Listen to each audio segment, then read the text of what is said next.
Good morning mga guys. Gagawa po tayo ngayon ng pisto sauce. Sa mga gustong matuto ng paggawa ng pisto mga guys, ang pisto sauce, malaking bagay po ito na matutunan nyo. Pwede po ito sa mga meat, sa mga fish, pang gawing sauce. Sa mga pasta, yan, number 1 po ito mga guys. Ang pangunahing ingredient ng pisto sauce is mga guys, basil. Itong basil na ito, ginayat na rin natin to, kasama na yung tangkay, pwede naman po yun. Kung sagana ka sa basil, di dahon lang ang gamitin mo. Ito kasi mga guys, kukunti lang yung ating basil, di naman karamihan. So ang ginawa ko, para walang mabawas, ginayat ko na rin yung tangkay, pwede naman yan. Kaya naman durugin ng blender yan. Nasa inyo naman yan kung puro dahon lang gamitin nyo. Para kasi hindi masayang, sinama ko na rin yung tangkay dito.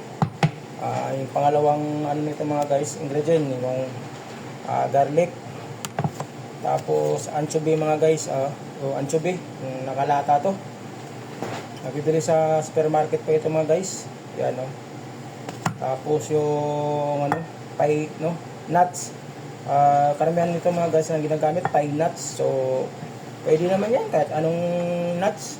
Ang ginamit ko nito yung mani lang po na hubad, yun lang naman ang available namin dito. Ito ang gagamitin ko. Pwede naman kahit anong nuts yan, yung mga walnut, pine nuts, almond nuts, yan, pwede yan. Ito yung mani na hubad ang gagamitin ko. Asin mga guys, importante yan, saka yung pepper. Tapos yan, maglagay din to tayo ng parmesan sa huli na.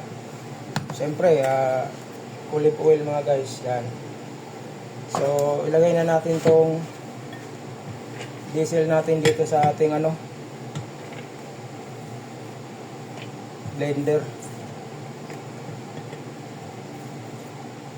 Sama-sama na lahat yan mga guys, kayang-kayang durugin lahat yan sa mga sa pag-blender mo. Yung garlic, sama-sama na yan. Lagyan natin ng asin, rock salt, yung cracked pepper, pwede rin powder.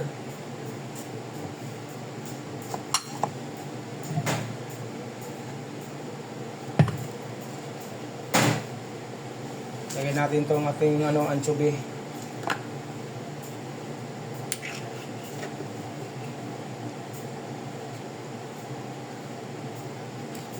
Ito lang mga guys, paggawa ng pesto sauce. Lagyan natin ng olive oil na. Siguro mga 2 cup ng dito may ilagay.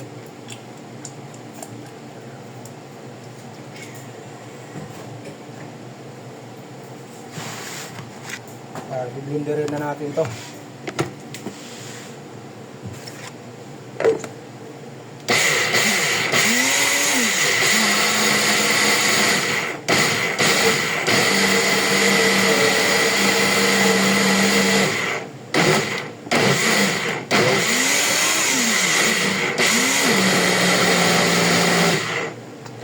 Add tayo ng olive oil.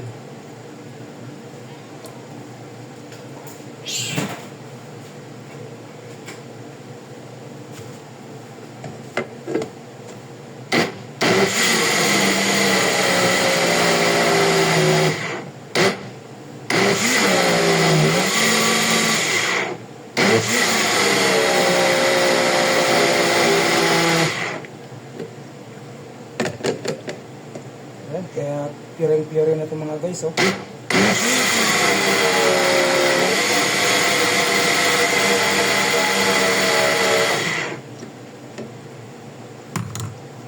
Okay na to. Saka na tayo maglagay ng parmesan, yung hindi na isama sa pag-blender kasi durog naman tong parmesan na ito haluin na lang natin yan.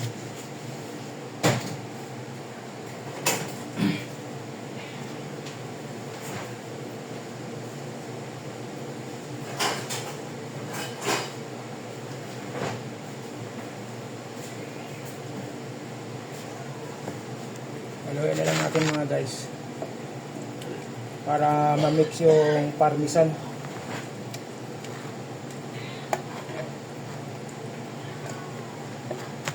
Eh mga guys, ganito lang paggawa ng pesto sauce.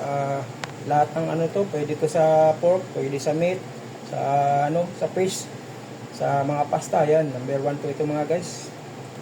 Ganito lang paggawa. Sa mga gustong matuto, sundan nyo lang yung ginagawa ko. Ang kadali lang mga guys. Ganito lang po mga guys. Maraming salamat po. Thank you for watching po. Bye bye.